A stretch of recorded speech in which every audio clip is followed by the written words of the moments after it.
Hello, maayong adlaw mga kaibigan. Welcome to God's Mission TV.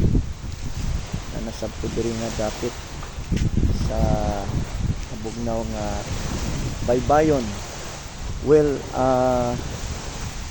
gusto ko mag-offer of prayer nimo karon. Ikaw karon nga nagtan-aw ani, kung gusto kag mga pagampo, tiwasan ni nga video dawata ang pagampo des pagtuo. Nagtuo ko nga naay milagro di sa mga pagampo kung ubanan nato pagtuo.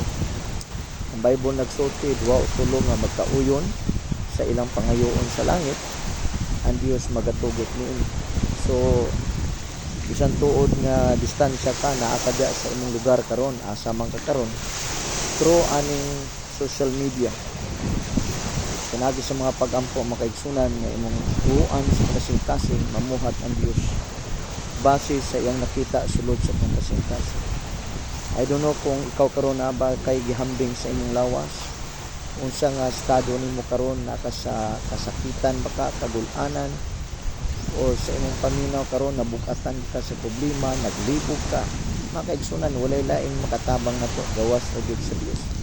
Ang importante nga makatunan nato ang pagpaubos o labaw sa tanan mo tawag ta sa ngalan sa Ginoo, kay ang ngalan sa Ginoo gamhanan sa tanang klase ngalan.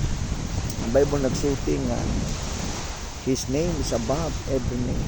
Unsa nga klase nga problema sa kalibutan, unsa nga klase nga kabukaton sa kalibutan, ang ngalan ni Jesus gamhanan sa tanang klaseng problema.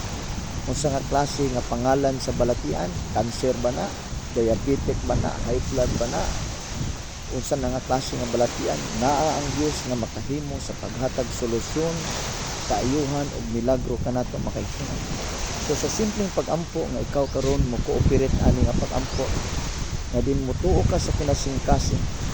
Ana bitang yun sa Bible, if you confess with your mouth that Jesus is Lord and believe with all your hearts that Jesus raised from the grave, then you shall be saved.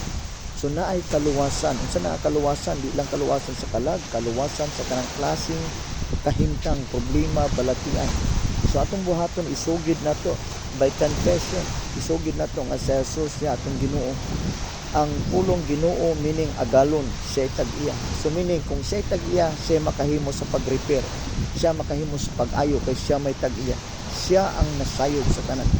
Apan ubanan nato sa kinasuluran nga pagtuo o pagsalig. So ning orasa igsuon mo ampo ko nimo.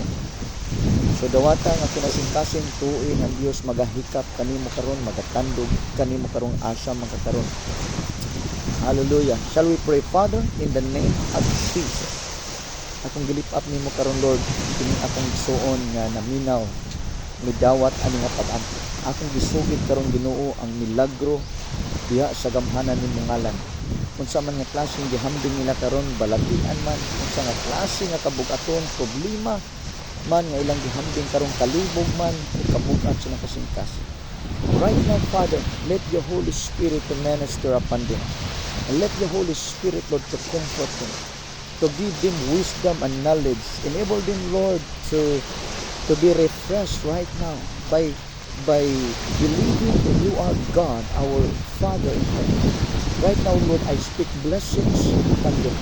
I speak restoration. I speak miracle in the name of Jesus. In the name of Jesus, cancel ang tanang klaseng balatian.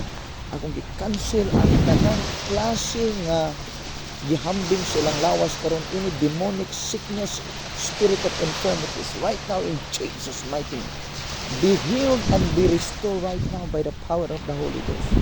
Be healed and be restored right now in the name of Jesus. Kalinaw mag-abot kanimo. Kalinaw o panalangin nga kahibulungan nga provision mag-abot kanimo karon in the name of Jesus. Salamat Lord Jesus sa tubag sa mga pag-ampo. Lord, salamat Lord that your hands is not shortened that cannot reach them right now. Wherever they are right now, Lord, your hands be upon them. Your touch, Lord, your divine touch, your healing and restoration in the name of Jesus. Salamat Lord sa milagro. Salamat Lord sa tubag sa mga pag-ampo in the name of Jesus. Amen and amen. So be blessed, brothers and sisters in the Lord. And of course, padayon nga mosalig tas Ginoo, mga lagat tas Ginoo, lahutay lang mga igsunan unsay may mga ups and downs sa kinabuhi. Determinado ta nga mopadayon lahutay nga mosalig sa Ginoo, motawag sa Ginoo sa matag adlaw. Bye-bye og God bless you.